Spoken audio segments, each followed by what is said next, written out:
Olá a todos e a todas, esse é mais um episódio do Geotalk na sua versão Pocket. Estou aqui ao lado da minha amiga Duda Moreno para a gente poder trazer de maneira comentada e atualizada as notícias dos últimos 15 dias, né? E esse episódio de Pocket só tem um nome porque aconteceu tanta coisa nos últimos dias para a gente poder condensar nesse novo nosso episódio. E para a gente começar, um assunto que vem dominando o noticiário nas últimas semanas tem sido uma nova possibilidade de uma doença surgir depois de 3 anos de pandemia, que é a varíola dos macacos, né? A varíola dos macacos seria uma doença que foi descoberta no continente africano, para ser mais específico, no Congo, e que seria transmitida, como o próprio nome sugere, por macacos, e que causa, dentre outras coisas, erupções na pele, febre alta, mal-estar, etc., que estaria se disseminando rapidamente pelo mundo,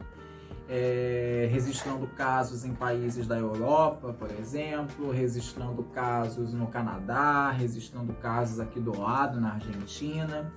E isso vem despertando uma atenção muito grande da comunidade médica, né, que se põe alerta diante dessa nova doença e da possibilidade dela se tornar uma doença em escala mundial, né? Essa notícia ela permite que a gente faça algumas análises críticas a respeito, né? A primeira delas é o fato de que a varíola é uma doença que foi considerada erradicada do mundo na década de 70, né, por conta de um processo de vacinação que foi inclusive um sucesso nos países ocidentais, e que é no mínimo bizarro e inadmissível, né, que nós tenhamos mais uma vez um retorno dessa doença em pleno século XXI, no ano de 2022, num país do continente africano. Então isso demonstra claramente que toda a cobertura de saúde ou todo o interesse de contenção de epidemias, doenças, etc., ele segue aquela cartilha clássica da Europa e da América do Norte, ignorando o continente africano. Haja vista que os próprios médicos sanitaristas afirmaram que endemias desse tipo de doença são comuns em vários países da África Ocidental e da África Central, né? Então é realmente bem complicado esse tipo de ocorrência. E um outro aspecto também que é muito grave, que se refere exatamente à questão de como a mídia vem noticiando a ocorrência dessa doença, né? Existe uma narrativa dos chamados grupos de risco, né? Que seriam aqueles possíveis transmissores da varíola dos macacos, que seriam homens gays, né? Eles fizeram uma associação que não tem o menor cabimento, inclusive, que foi a ocorrência de uma rave gay-friendly, que aconteceu, se eu não me engano, em algum país da Europa, e depois um surto da varíola dos macacos nessa região. E aí eles fizeram uma associação automática à ocorrência desse evento, ao possível contato sexual entre os participantes desse evento e a disseminação da doença. Isso evoca um tipo de discurso que foi muito utilizado durante a crise do HIV e AIDS na década de 80, né? Sobretudo a utilização do termo grupo de risco, né? Que é um termo péssimo para ser usado em qualquer tipo de doença, porque isso estigmatiza uma determinada parcela da população, e ele é super contradidático, afinal de contas, quando nós temos uma situação de endemia ou de pandemia ou de surto de doença, toda a população é suscetível a se infectar, não apenas grupos específicos, né? E a população LGBTQIA+, sobretudo os gays homens, eles se tornam cada vez mais, eles se tornam novamente o alvo dessa política, que é um discurso homofóbico, que é um discurso marginalizador, e que o pior de tudo, que é um discurso que é cerceado pela mídia, é um discurso que é apoiado pela própria comunidade médico-científica. Então não é somente homens gays que têm que redobrar o cuidado com a varíola dos macacos e suas possíveis consequências, mas é toda a população. E quem apoia um discurso como esse, consequentemente, está incorrendo em homofobia, porque afinal de contas não existem grupos específicos de risco, mas toda uma população suscetível a isso. E é bem desanimador, é bem desagradável a gente ver que o mesmo expediente usado na década de 80, está sendo usada nos dias de hoje, depois de tanto avanço, depois de tanto acesso à informação, depois de tanta quebra de tabus, de estigmatização e etc. Se torna até também anti-ciência, né? Assim, é completamente absurdo a forma como eles estão disseminando isso, assim, principalmente a forma como que essa notícia tem sido passada nas redes sociais, né? Pois é. De forma, assim, muito assustadora e alarmante, né? Essa ideia de perigo, de uma possível ameaça mesmo para a sociedade. Então, isso é bem complicado, né? Pois é, sem dúvida, né? E a ciência que, em tese, né, deveria garantir uma discussão não neutra, mas uma discussão séria, embasada em dados, numa metodologia eficiente, está reproduzindo um tipo de discurso que marginaliza, que segrega e apaga determinados grupos sociais, né? Só a nível de curiosidade, a varíola dos macacos, ou a varíola em si como um todo, ela se transmite a partir do contato, seja ele um contato direto e próximo com uma pessoa infectada, seja esse contato com um animal ou com uma pessoa infectada com a doença, né? Seja ele sexual, seja ele até mesmo um contato humano mais próximo, né? É esperar as próximas semanas e ver o grau de incidência e de espacialização da varíola no mundo, né? Aparentemente nós vemos que os casos aumentam assim numa progressão geométrica, isso é um pouquinho preocupante, mas existem vacinas disponíveis, mas existem todo um conhecimento médico-científico muito antigo que pode evitar que isso se torne uma pandemia ou uma coisa mais perigosa. Bom, essa foi a nossa primeira notícia do dia, e a nossa segunda notícia do dia nos atinge diretamente enquanto comunidade acadêmica e, acima de tudo, enquanto profissionais da educação, que são o desmonte ou a tentativa de desmonte da educação brasileira que vem sendo realizada nas últimas semanas com a aprovação de uma proposta e a tentativa de aprovação de uma outra proposta que versa sobre dois temas que são temas, não diria surreais, absurdos e, acima de tudo, retrógrados quando a gente se trata de educação. E muito menos indiscutíveis, né? Exatamente. Porque se tem pessoas discutindo esses temas, é porque, na verdade, eles precisam ser discutidos, Exatamente. né? E, na verdade, assim, nós, enquanto comunidade científica, acadêmica, descredibilizar assuntos como esse, tirar a força, tirar a vitalidade de determinados assuntos, só dá mais força para com que forças maiores continuem favorecendo, né, determinadas discussões. Uhum. Mas um dos principais assuntos, né, João, é o desmonte com relação ao homeschooling, né, a volta, né, dessa ideia de você estudar em casa, de ensinar com que as crianças não voltem para a escola, né, até também vindo muito dessa ideia da pandemia, do ensino remoto, que eles ficaram em casa. E aí todo esse discurso do remoto ganhou mais força para com que essa ideia da escola em casa, né, que já era um assunto que já vinha sendo discutido há um tempo, criasse mais força nesse momento, né? E o segundo grande assunto, né, é a taxação, é passar a cobrar mensalidade nas universidades públicas, do que, assim, pra gente é um absurdo, mas é aquilo que eu acabei de falar. A gente não pode desconsiderar e descredibilizar isso, né, como um absurdo, porque se tem pessoas discutindo, se tem pessoas achando que isso é válido, a gente precisa falar o óbvio o tempo todo, né? Então, assim, é uma grande retomada da universidade pública nos anos 90, nos anos 80, nos anos 70, em que somente a elite podia participar. E dessa forma, né, agora em pleno 2022, eles querem com que seja mais claro ainda com que só a elite participe, né? Cobrando mensalidade de uma coisa que é pública, nossa, de direito de toda a população.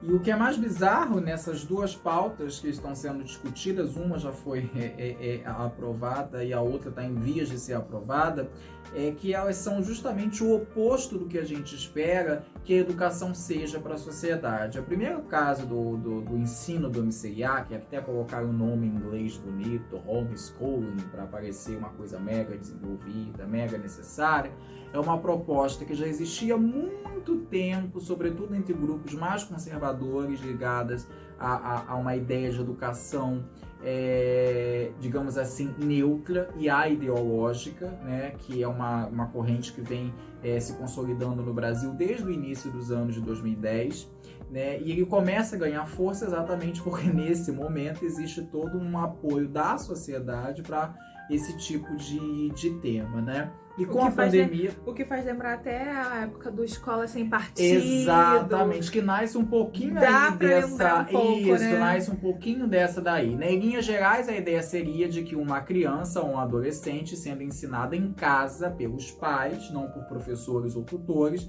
ele teria uma qualidade de ensino e uma neutralidade no conhecimento maior do que em sala de aula, né? E aí precisaria de alguns pré-requisitos básicos para isso, e um deles era que os pais tivessem ensino superior e fossem aptos a ensinar o filho. E aí isso, na teoria, para essas pessoas que defendem esse tipo de prática, é uma maravilha, é uma coisa maravilhosa, né? Nosso filho não vai ser doutrinado pela esquerda, comunista, globalista. Porém, na prática, isso é uma proposta elitista, né? Completamente elitista, completamente antipobre e que traz uma série de impactos dos mais variados tipos, não apenas para a educação particular daquela criança ou do adolescente, mas para a educação como um todo. Em primeiro lugar, quem vai ter essa possibilidade de pais com ensino superior são crianças e adolescentes pertencentes à classe média. A gente sabe que a realidade do acesso ao ensino universitário no Brasil é uma realidade extremamente limitada, né, e que somente pessoas de classe média ou elite têm acesso ao ensino superior e, consequentemente, os filhos dessas famílias e que teriam acesso a pais com formação acadêmica o suficiente para que possam ensinar a eles. Então, primeiro de tudo, é uma proposta elitista e que não permite que os pobres tenham acesso a essa ideia, que é estapafúrdia, mas pelo menos tenham acesso a essa ideia.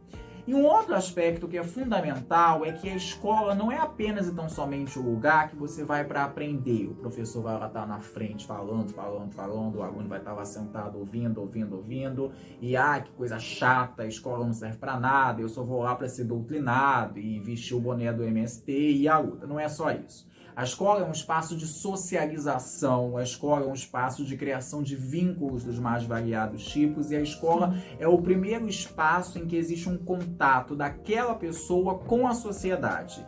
E além de socialização, é um espaço também de denúncia. Né? Exatamente. Estava dando uma olhada em diversos dados em que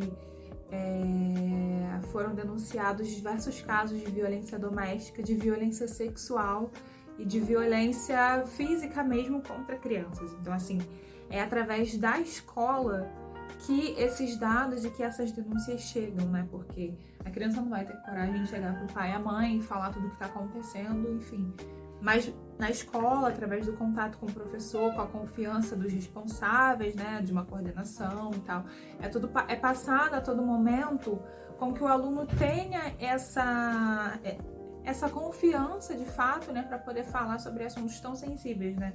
Então, assim, é através da escola que esse cidadão, que ainda é muito pequeno, ele pode ser protegido, né, nesse espaço escolar, nesse espaço de sociabilização e também nesse espaço de garantia de direitos, de proteção ao aluno, de proteção à criança e ao adolescente também, né? Sem dúvida. Né? E além de ser um canal fundamental de denúncia, sobretudo contra a violência sexual, né? Existem inúmeros relatos de professores até então que denunciaram violência sexual realizada por parentes de crianças e adolescentes, porque os adolescentes e crianças contaram isso para esses professores durante a aula ou até mesmo durante uma exposição sobre o tema na escola, coisa do tipo. Você tem também essa retirada do papel socializador do colégio, né? A gente viu claramente que durante esse período de exceção da pandemia, em que o ensino foi remoto, né, como isso influiu de maneira muito negativa na saúde mental, na capacidade de socialização das crianças, até mesmo na capacidade de estabelecimento de sentidos, de vivência de mundo, de contato. Então, quando você restringe isso a esse universo da casa com pais, né, que mesmo embora tenham formação acadêmica, não são habilitados para isso, porque afinal de contas os professores, ensinar não é um dom, gente, por favor. né? Ninguém nasce professor, ninguém tem uma vocação, olha, não, as pessoas se preparam para isso, estudam para isso, são anos de dedicação, é um estudo permanente, então é um projeto muito, muito mesmo complicado e que deve ser debatido com todas as forças e, se possível, ser retirado da pauta e ser inviabilizado, porque representa um risco muito grave para a educação básica brasileira.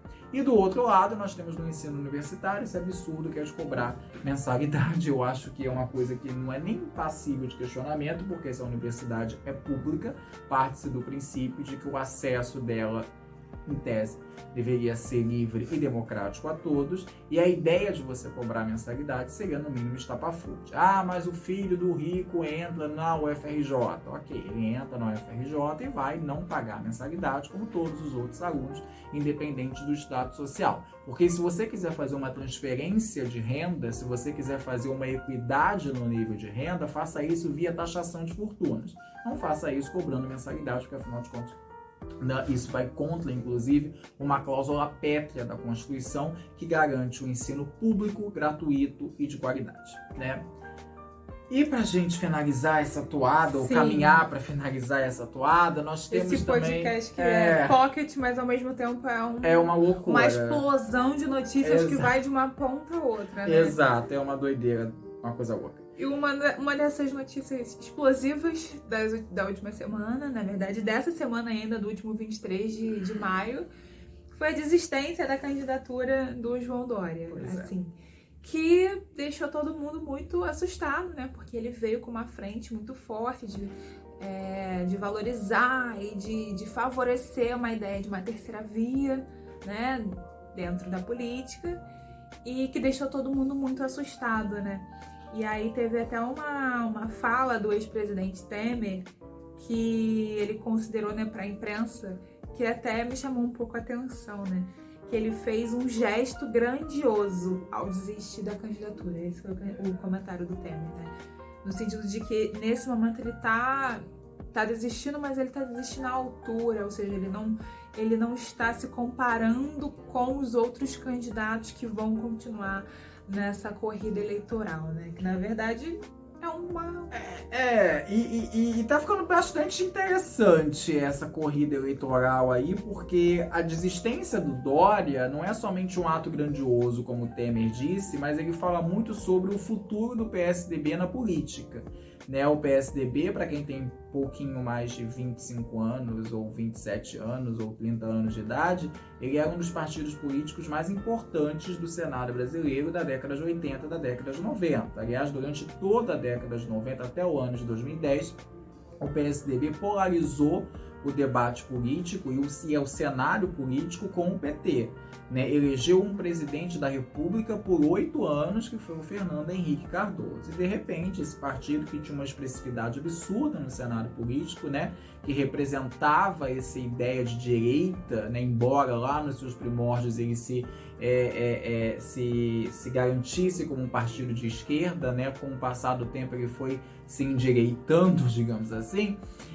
Mostra a implosão completa do PSDB e a sua perda de identidade, a perda de relevância no cenário político, né? Uma perda literalmente de rumo, né? Que começa lá com as prévias que ocorreram no partido no início do ano para definir o candidato e que definiram o Dória como candidato, né? E o seu opositor, o Eduardo Leite, que é governador do Rio Grande do Sul, foi deixado de lado. Isso já promove um racha dentro do partido que já mostra que algo não está bem. E agora, com a candidatura do Dória completamente cancelada, para usar um termo da moda, o PSDB literalmente sai de cena, muito maltratado e literalmente na lona. Então é algo bastante interessante para a gente poder avaliar como, né, após a eleição do Bolsonaro e a ascensão de uma extrema-direita e de partidos nanicos influenciados por essa figura messiânica do presidente, os partidos mais tradicionais vêm perdendo espaço no cenário político, né? E o que a desistência do Dória representa? Consequentemente, mais 5 ou 2% para o Bolsonaro. E uma estratégia política mesmo, né? De tirar o Dória dessa frente, né? Exato. E de ficar com a imagem dele, porque assim, não sei se vocês lembram, mas o Dória foi um uma das pessoas que lutou muito nessa corrida pela vacina. Então, no ano passado, né, quando as vacinas chegaram no Brasil, então ele que recebeu, chegou primeiro para São Paulo, teve toda aquela cena. Ele fez muito essa campanha dele, né? Então agora essa retirada dele do cenário da corrida eleitoral é muito significativa e muito estratégia também, né? Estratégica. O Rodrigo Maia também fez um comentário no Twitter, ele falou assim: o João Dória foi um grande governador de São Paulo. Um governo que ainda será reconhecido por todos os brasileiros. Além disso, liderou o Brasil nesse processo da pandemia, trazendo a vacina.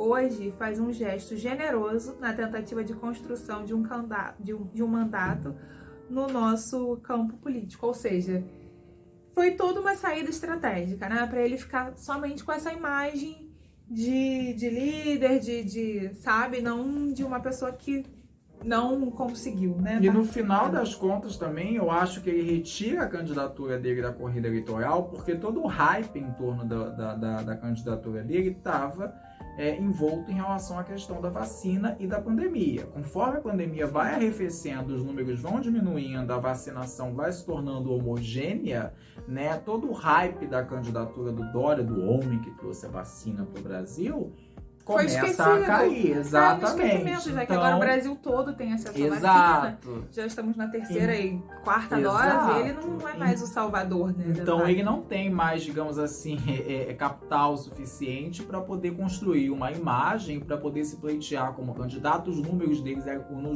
eram muito, muito baixos.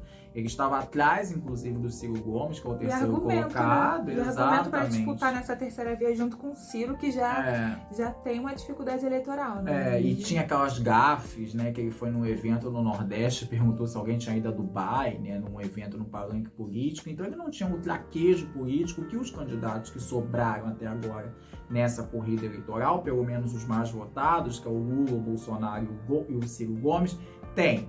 Né? Então foi uma desistência que na verdade representa um declínio do PSDB, mas que impacta muito pouco na corrida eleitoral, a não ser por essa transferência de votos automática para o Bolsonaro, que começa também a se encostar um pouquinho no primeiro colocado, que é o Lula, né? Então nesse segundo semestre, que vai se iniciar daqui a poucos dias, a gente tem que acompanhar como vai se comportar esse processo eleitoral. E mais do que nunca salva também a imagem dele para o estado de São Paulo, né? Ele continuar como governador, continuar como um grande político de São Paulo, né? Então esse um passo mais para trás dele também é uma estratégia muito política para ele continuar liderando essa política. A força do PSDB em São Paulo é muito forte, né? é histórica, a gente não pode esquecer que São Paulo é um estado muito forte dentro do Brasil, né?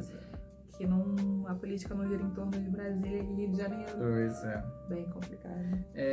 Bom, um outro aspecto também para a gente poder finalizar, e que vem sendo alvo de muita discussão, na verdade, dois. O primeiro é o aumento do preço dos combustíveis, né? Mais uma semana, mais um aumento no preço, dessa vez do diesel. E isso vai impactando cada vez mais a economia brasileira e a inflação, né? Não pense você, eu não tenho carro, isso não me interessa. Mas a batata que você come, a cenoura que você come, ou a carne que você come, elas vêm através de caminhões. Afinal de contas, a única forma de abastecimento garantido no território brasileiro é o abastecimento via rodovias. Então, se aumenta o preço do petróleo, aumenta o preço do diesel, consequentemente aumenta o preço do alimento e, consequentemente, aumenta a inflação. Então, esses aumentos consecutivos vão minando o poder de compra da população e aumentando a carestia, né? E o que a gente vê é isso: massas de pessoas pobres, massas de pessoas morando na rua, massas de pessoas à beira, literalmente, do colapso social. E do outro lado, uma vitória, pelo menos aparentemente, do governo Bolsonaro, que vai ser a primeira grande privatização desse governo. Ele que foi eleito em 2019 com uma bandeira de privatização, em 2018, perdão, com uma bandeira de privatização, né, se possível privatizar as maiores estatais do Brasil, não conseguiu isso ao longo do mandato, e isso também foi uma coisa que insatisfez muito o mercado, porque afinal de contas ele se elege com esse discurso e acaba automaticamente não fazendo aquilo que prometeu. Porém, nos 45 do segundo tempo, ele vai lá e lança essa possível privatização da Eletrobras, que seria a grande carta na manga que o Paulo Guedes teria para finalizar esse possível primeiro mandato. A privatização da Eletrobras, ela não está sofrendo uma resistência muito grande, pelo menos por parte da população. Eu não vejo manifestações, o que eu acho um absurdo, que deveria ter manifestações populares sim, porque a Eletrobras é uma segunda grande estatal brasileira, e o impacto que isso representa é muito significativo, porque quando você privatiza uma empresa responsável por algo tão básico quanto a geração, a distribuição e a manutenção da energia elétrica, significa que o preço vai aumentar. Então é necessário uma mobilização coletiva para que a gente possa impedir que isso aconteça, porque afinal de contas, além de uma perda muito substancial para o Brasil, que é a segunda maior empresa estatal brasileira, os impactos que isso pode causar para o bolso da população também são bastante significativos, né? Um outro grande assunto que aconteceu nessa última semana, né, que infelizmente causou 25 mortes, foi uma chacina, né, essa é a verdadeira palavra, o genocídio que aconteceu aqui do lado. Só para contextualizar, esse episódio está sendo gravado na biblioteca do PPGG, dentro do Fundão, né, no Rio de Janeiro. Aqui do lado, no Complexo da Penha, aconteceu uma operação policial em que o BOP, a Polícia Civil, enfim, entrou atirando novamente com mais uma dessas operações grandiosas e assassinou 25 pessoas, né? O mesmo caso que a gente já conhece de sempre, não sabia se era bandido, se era trabalhador, enfim. Mais um caso de genocídio do lado da gente, assim, que tá acontecendo o tempo todo, né? E assim, isso tem acontecido com muita naturalidade, dia após dia, de forma muito assustadora, né? A forma como que o Estado tem esse poder de controlar as vidas que morrem, né? E realmente de controle territorial, né? Então, assim, é bastante complicado isso. Não, sem dúvida, né? Isso mostra, mais uma vez, como o Estado brasileiro está a serviço de um programa de limpeza étnica e social, infelizmente. Né, e de como esse discurso da barbárie, da morte, da eliminação, é um discurso que, sobretudo em época eleitoral, atrai muito votos e permite, acima de tudo, que haja essa naturalização também, né? Exatamente. Essa naturalização, essa aceitação, Exato. essa aceitação também da população, no sentido de que tem que fazer mesmo. A forma como que essa necropolítica já está autorizada pela população, né? Então esse é um dos pontos mais perigosos, né? A forma como que a população também se identifica muito com esse discurso de que tem que fazer uma limpeza étnica, enfim, no território. Então é bem complicado. Sem dúvida. Bom, esse foi o nosso Geotalk Pocket. Que nem tão pocket assim. Nem tão pocket assim, demorou 30 minutos, né? Mas é isso, essas foram as últimas notícias da semana. Esperamos que vocês gostem, né? Dá um feedback pra gente. Qualquer coisa, nós estamos por aqui no canal do PPGG e nos nossos perfis pessoais também. E também no Spotify. No Spotify também. Instagram do João, Menino João. O meu, Duda Moreno. Super fácil de encontrar a gente. Qualquer coisa, escreve um e-mail pra biblioteca e procura a gente. Exato. É isso. Obrigado, gente, por mais uma vez, pela companhia e pela paciência. Até o próximo episódio. Tchau, tchau.